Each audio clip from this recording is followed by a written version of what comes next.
Assalamualaikum warahmatullahi wabarakatuh.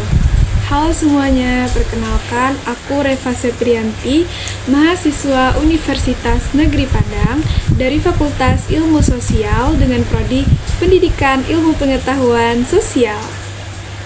Nah, jadi video kali ini aku akan membahas materi tentang konsep-konsep esensial di dalam geografi. Nah, di dalam geografi itu ada beberapa konsep esensial yang perlu kita ketahui. Nah, kalau kalian pengen tahu, nonton videonya sampai habis ya. Sekarang kita masuk ke konsep yang pertama, yaitu konsep lokasi. Nah, kalau udah mendengar kata lokasi, sudah pasti yang dibahas dalam konsep ini yaitu letak suatu tempat di permukaan bumi. Nah, ini bisa ditentukan secara konsep absolut atau secara konsep relatif. Apa sih itu konsep absolut dan konsep relatif?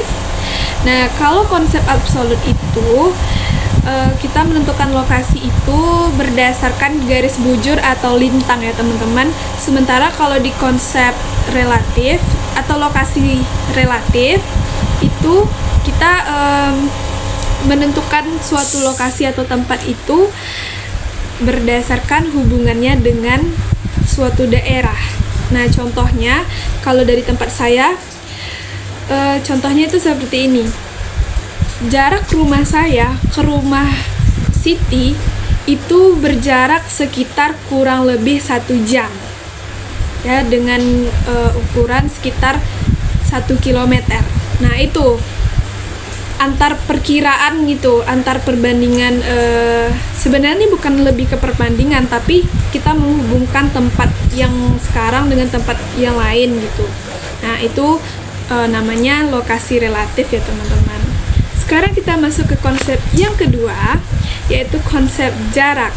Di konsep jarak ini menggambarkan jarak ke ruangan yang ada di permukaan bumi. Nah, maksudnya ini, contohnya kalau di lokasi atau kota A ke kota B, jaraknya itu berapa? Nah, itu yang dimaksud jarak atau panjang ke ruangan yang ada di permukaan bumi.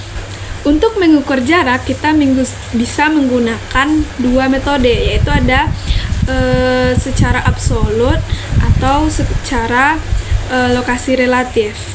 Nah, ini maksudnya kalau absolut itu kita bisa tentukan dengan satuan. Nah, misalnya dari kota A ke kota B itu jaraknya berapa meter atau berapa kilometer. Nah, itu secara absolut ya teman-teman. Kalau secara relatif kita bisa dengan mengukur secara jarak waktu tempuh ya teman-teman. Sekarang kita masuk ke konsep yang ketiga, yaitu konsep keterjangkauan. Di konsep ini membahas atau mengkaji tentang sejauh mana manusia dapat mencapai suatu tempat di permukaan bumi. Tingkat keterjangkauan ini dipengaruhi oleh kondisi alam, kemudian juga transportasinya dan segala macam. Sehingga dalam konsep keterjangkauan ini ada beberapa tempat yang mudah diakses dan ada juga beberapa tempat yang sulit dijangkau. Kemudian di konsep yang keempat yaitu ada konsep morfologi. Di konsep ini yaitu membahas tentang bentuk permukaan bumi yang terbentuk baik secara internal maupun secara eksternal. Nah, kalau bentuk bumi itu bisa ya berupa seperti pegunungan, dataran rendah, perairan, dan lain sebagainya. Pada konsep pola itu menjelaskan susunan atau sebaran fenomena di permukaan bumi. Nah, contohnya seperti posisi rumah di sepanjang aliran sungai ataupun pola penggunaan lahan pertanian. 6. Konsep aglomerasi. Konsep aglomerasi ini menggambarkan tentang kecenderungan berbagai aktivitas ataupun kegiatan di berbagai lokasi tertentu. Misalnya di tempat industri, di kota besar, atau di mana tempat-tempat ekonomi berkembang. Ketujuh, konsep kegunaan. Nah, di konsep kegunaan ini membahas tentang manfaat pada suatu wilayah tertentu, ya, sumber daya yang ada di suatu wilayah itu.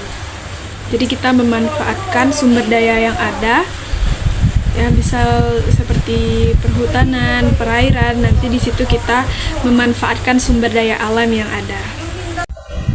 Yang kedelapan, ada konsep interaksi dan interdependensi. Nah, konsep ini membahas tentang hubungan timbal balik antar wilayah.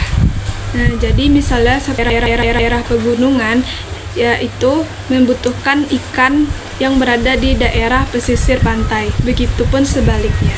Jadi itu merupakan hubungan timbal balik antar wilayah. Yang kesembilan ada konsep diferensiasi wilayah. Nah, konsep ini yaitu menjelaskan tentang perbedaan wilayah akan menghasilkan fisik dan sosial yang berbeda juga. Nah, misalnya di daerah pegunungan dengan di daerah dataran rendah itu akan menghasilkan bahasa yang berbeda, kebudayaan yang berbeda, dan kegiatan yang berbeda. Konsep yang terakhir yaitu konsep keterkaitan keruangan. Nah, konsep ini membahas tentang hubungan antar daerah. Nah, misalnya kalau di daerah pedesaan dibangun jalan baru, itu bisa memudahkan menuju ke pusat kota. Itu bisa meningkatkan akses atau meningkatkan ekonomi. Jadi kesimpulannya, dari ke-10 konsep esensial tadi itu saling berhubungan dan berkait untuk memudahkan kita dalam memahami tentang fenomena keruangan yang ada di permukaan bumi. Mungkin sekian materi dari saya. Terima kasih telah menonton video ini. Saya Reva Seprianti pamit undur diri. Assalamualaikum warahmatullahi wabarakatuh.